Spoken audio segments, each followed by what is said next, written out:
আমি প্রচার করবো না, আমি বৃন্দাবনে তপস্যা করে আমার জীবন কাটাবো। তাহলে কি আমাদের উদ্ধার পেতো? আমরা আমাদের বুদ্ধি কোথায় আছে? মহাপ্রভু তিনি বলতেন না, থাক আমি বৃন্দাবনে জীবনটা কাটাবো। ওটা করলে কি আমরা উপকৃত হতাম? মহাপ্রভু কৃপা করে, তাই তো? হরে কৃষ্ণ হরে রাম বলে লাভ হয়ে যাবে, তাই কি হবে? 16 নাম 32 অক্ষরের মধ্যে 16 নাম বাদ দিয়ে 4টে নাম নিলে হবে? হবে কি? এক কাজ করি, আমি অপারেশন করতে যাচ্ছি, কেউ উলুধ্বনি দিতে হবে না, উলুধ্বনি দিতে নেই, ভোগ আসছে উলুধ্বনি দিতে কেন? হ্যাঁ, বিগ্রহ কেটে উলুধ্বনি দিতে হবে। হ্যাঁ,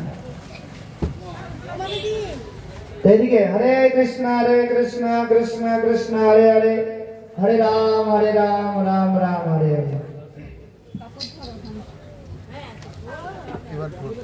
মহাপ্রভু আমাদের কাছে ভগবত বাণীটা সহজ সাধ্য করেছেন, শিক্ষা দিয়ে।